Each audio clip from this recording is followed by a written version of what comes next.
Les fleurs. Qui ne connaît pas les fleurs? Les plantes à fleurs, du moins, ont une organisation fonctionnelle. Alors, structurale, bien entendu, et fonctionnelle également. Nous allons étudier aujourd'hui, succinctement, les racines. Et nous verrons que les racines sont des organes qui sont adaptés à l'absorption de l'eau du sol. Par diverses caractéristiques, les plantes terrestres montrent une capacité d'adaptation à la vie fixée à l'interface entre le sol et l'atmosphère dans des environnements variables.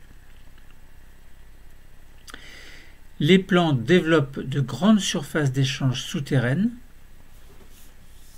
absorption d'eau et d'ions du sol facilitée le plus souvent par des symbioses, notamment les mycorhizes. Les systèmes racinaires sont des structures très ramifiées, ce qui a pour conséquence de maximiser la surface de contact entre la plante et le sol. Cette caractéristique correspond à une adaptation à la vie fixée. Elle rend la nutrition hydrominérale des plantes particulièrement efficace.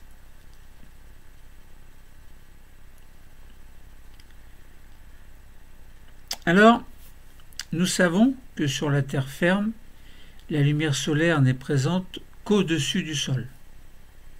Il n'y a pas de lumière dans la terre. Tandis que l'eau liquide et les nutriments minéraux sont présents essentiellement dans le sol. Il existe des innovations évolutives qui ont permis aux végétaux terrestres de s'adapter aux contraintes de ces deux milieux. Et nous pouvons nous poser le problème suivant: comment les plantes peuvent-elles prélever de l'eau, non seulement de l'eau mais également des ions minéraux dont elles vont avoir besoin, ces pauvres plantes? Alors il est possible, selon diverses méthodes, diverses techniques, donc d'observer les racines. Donc on peut observer un système racinaire complet de différentes plantes, ça c'est possible. Bon, j'en parlerai pas trop aujourd'hui, hein. Bon, vous pouvez observer des systèmes racinaires complets sur Internet.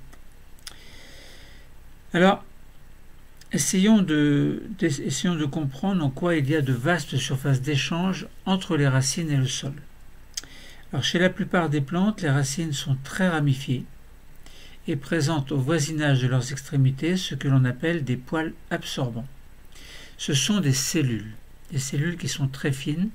Elles peuvent faire 13,5 micromètres de diamètre en moyenne, par exemple. Et elles sont relativement allongées, c'est-à-dire que, par exemple, elles peuvent faire 0,7 mm de longueur. Donc longueur moyenne éventuellement. Longueur moyenne, notamment. Alors vous pouvez observer donc des racines de plantules de blé. Je vous invite à regarder des images sur Internet. Et puis regardez également au passage une coupe transversale au niveau d'une zone pilifère d'une racine. Et observez également une coupe longitudinale par exemple de 10 micromètres de long qui permettent d'observer en moyenne un certain nombre de poils absorbants de chaque côté.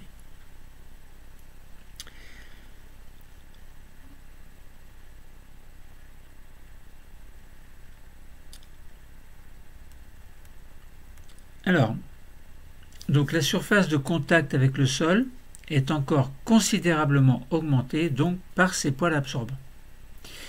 Si l'on prend, on va prendre un exemple de mesure. Donc on va prendre des mesures sur la germination d'un blé que vous pouvez retrouver sur un manuel ou sur Internet. Une racine de 1 cm de long et de 1 mm de diamètre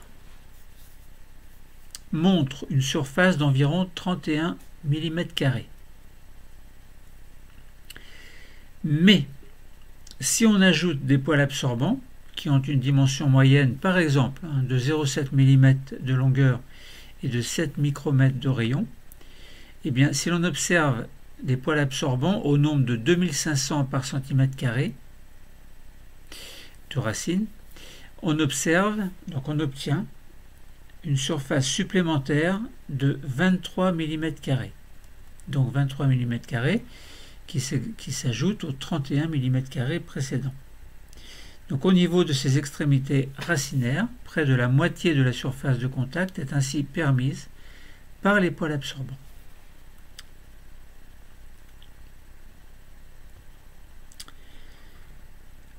À côté des poils absorbants, au niveau des racines, on trouve très souvent ce que l'on appelle des mycorhizes.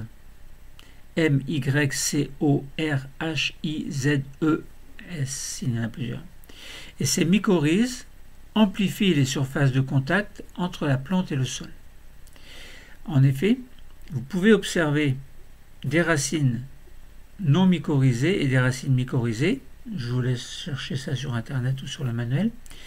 Et la majorité des végétaux établissent des liens étroits avec le mycélium de certains champignons du sol. Ils forment, donc racines et champignons, donc ce que l'on appelle des symbioses qui sont appelées mycorhizes.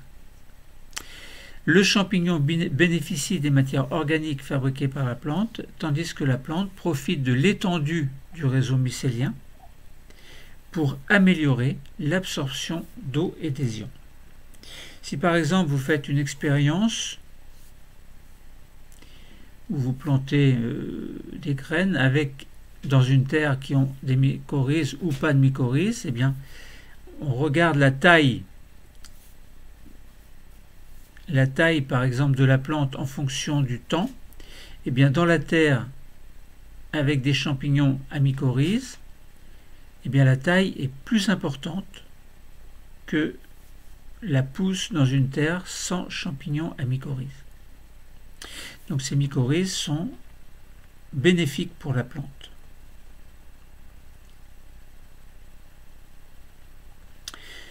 Donc si les poils absorbants sont importants, comme nous l'avons vu chez beaucoup de plantes, et notamment chez les jeunes plantes, eh bien il convient de relativiser leur rôle.